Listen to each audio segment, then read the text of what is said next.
मुंबईतल्या गौतम नगर परिसरामध्ये 10 दुकानांना आग लागून मोठं नुकसान झालंय। रात्री 10 वाजण्याच्या सुमारास ही आग शॉर्ट सर्किटमुळे लागल्याचा प्राथमिक अंदाज व्यक्त केला जातोय। यावेळी फायर ब्रिगेडच्या 8 गाड्या घटनास्थळी दाखल झाल्या होत्या। ही आग नेमकी कशामुळे लागली याचा अधिक तपास आता पोलीस करतायत।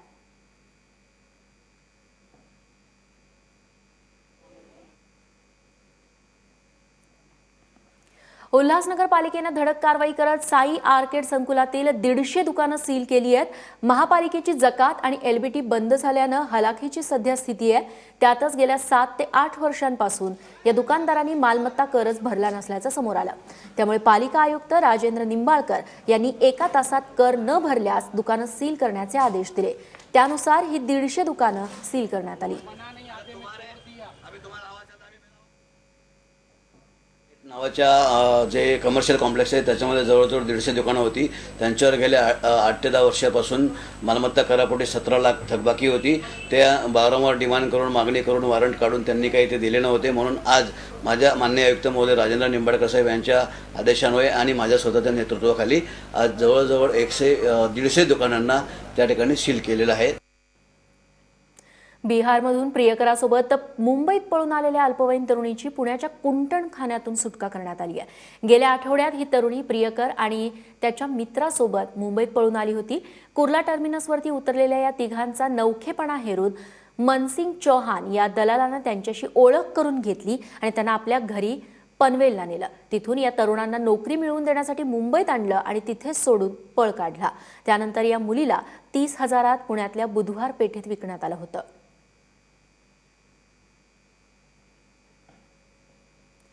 पुढच्या बातमीकडे अभिनेत्री प्रत्युषा बॅनर्जी आत्महत्या प्रकरणात वेगळ्या वळणावरती येऊन पोहोचलंय। या प्रकरणी पोलिसांनी तब्बल 1200 पानांचं आरोपपत्र दाखल केलंय आणि या आरोपपत्रात प्रत्युषा आणि तिचा प्रियकर राहुल राज यांच्यातील मोबाईलवरून झालेल्या संभाषणाची सविस्तर माहिती देण्यात आली आहे। त्या संभाषणानुसार प्रत्युषाला तिसराच व्यक्ती धमकावत असल्याची माहिती समोर येते।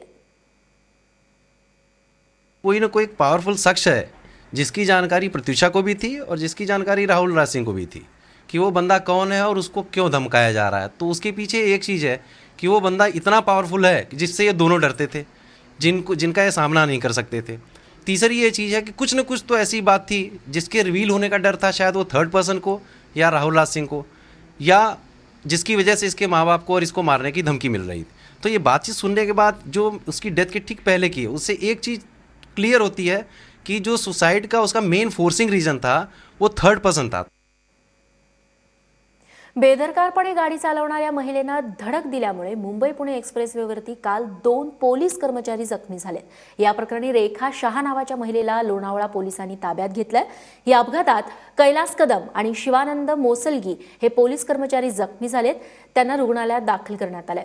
शहा या भरधाव वेगाने कार चालवत असल्यामुळे पोलिसांनी तिच्या कारचा नंबर घेण्याचा प्रयत्न केला, मात्र शहा यांच्या कारनं पोलीस कर्मचाऱ्यांनाच उडवलं आणि कार विरुद्ध दिशेला उभ्या असलेल्या दुसऱ्या वाहनाला आदळली।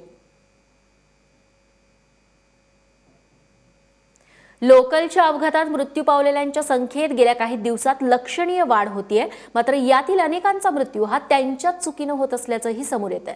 स्टंटबाजीची नशा चढलेल्या एका तरुणानं लोकलच्या फुटबोर्डवरती बसून हा स्टंट केला। जशी ट्रेन वेगात निघाली हा तरुण ट्रेन बाहेर झेपावला आणि तेव्हाच बाहेरच्या विजेच्या खांबाला धडकून खाली पडला आणि जागीच त्याचा मृत्यू झाला। 23 सेकंदांचा हा व्हिडिओ व्हायरल झाल्यानंतर जीआरपीने त्याची चौकशी सुरू केली आहे। व्हिडिओ देणारा आवाज ऐकला तर ही लोकल मरीन लाईन्स आणि चर्नी रोड स्थानकाच्या मध्ये असल्याचं समजतंय।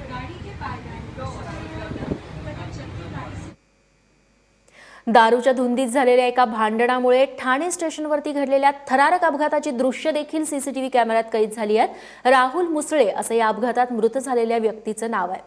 27 ऑक्टोबरला रात्री 9:30च्या दरम्यान हा अपघात घडला। मृत राहुल मुसळे आणि इतर 2 साथीदारांचा स्टेशन बाहेरील खेळणे विक्रेत्याशी वाद झाला।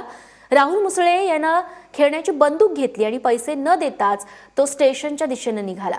मात्र जेव्हा विक्रेता त्यांच्या पाठीमागे येतोय हे त्याच्या ध्यानात आलं त्यानंतर तो थेट रेल्वे रुळांवर उतरला। मात्र त्याच वेळी समोरून लोकल आली आणि त्यातच त्याचा मृत्यू झाल्याची माहिती पोलिसांनी दिली आहे।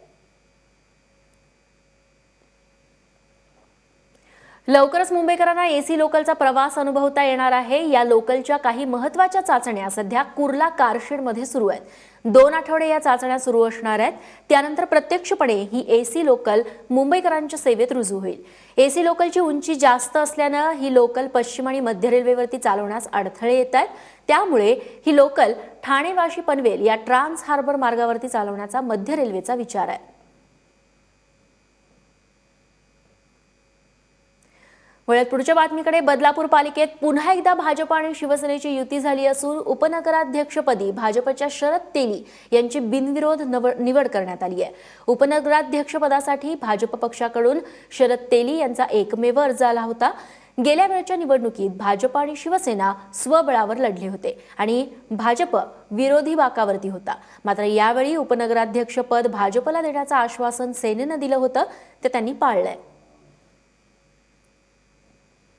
आम्ही या ठिकाणी बदलापूरमध्ये युती केलेली आहे आणि निश्चितच केंद्र सरकार राज्य सरकारच्या माध्यमातून बदलापूरच्या विकासासाठी जास्तीत जास्त निधी आणून बदलापूर शहर हे सुजलाम सुफलाम कसं होईल यासाठी ही युती केलेली आहे आणि निश्चितच आम्ही येत्या जी काही 3-4 वर्ष राहिलेली आहेत या टर्मची, याच्यामध्ये जास्तीत जास्त प्रकारे बदलापूरचा विकास करून दाखवूया। सरकारनं मुस्लिमांच्या तलाक कायद्यात बदल करू नये यासाठी कल्याणमध्ये सह्यांची मोहीम राबवली जाते। मजलिसे मुशावरी मस्जिदे औकाफ या संस्थेच्या वतीनं ही मोहीम राबवण्यात आली आहे। या मोहिमेत 50,000 मुस्लिम स्त्री आणि पुरुषांनी सह्या करून विरोध दर्शवला। मुस्लिमांमध्ये सध्याच्या कायद्यानुसार तलाक घेणं सोपं आहे, त्यात वेळ आणि खर्च ही कमी लागतो असा दावा यावेळी केला गेला।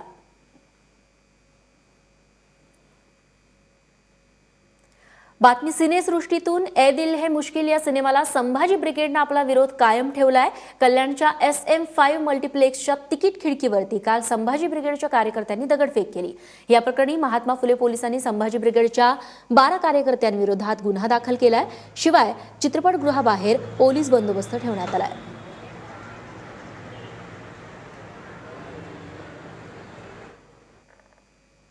वन रँक वन पेन्शनच्या मुद्द्यावरून एका माजी सैनिकानं केलेल्या आत्महत्येनं दिल्लीतलं वातावरण तापलेलं असताना काल पुण्यात काँग्रेस आणि आपनं भाजप विरोधात आंदोलन छेडलं। फर्ग्युसन रस्त्यावरील गुडलक चौकात काँग्रेसने हे आंदोलन केलं, तर भाजपच्या पुणे शहर कार्यालयासमोर आप कार्यकर्त्यांनी आंदोलन केलं। यावेळी भाजप सरकारच्या निषेधाच्या घोषणा देण्यात आल्या। 31वी पुणे आंतरराष्ट्रीय मॅरेथॉन स्पर्धा 4 डिसेंबरला पार पडणार आहे। मॅरेथॉनची यावेळची संकल्पना रन फॉर पुणे अशी असेल। पुणे शहराचा सर्वत्र प्रसार आणि प्रचार व्हावा हे या मॅरेथॉनचं प्रमुख ध्येय आहे। या स्पर्धेला रिओ ऑलिम्पिकमध्ये चमकदार कामगिरी केलेली ललिता बाबर, सुधा सिंग, कविता राऊत, आदिल सुमारीवाला तसंच रचिता मिस्त्री हे खेळाडू उपस्थिती लावणार आहेत। पुणे मॅरेथॉन 42 किलोमीटरची तर अर्ध मॅरेथॉन 21 किलोमीटरची असणार आहे।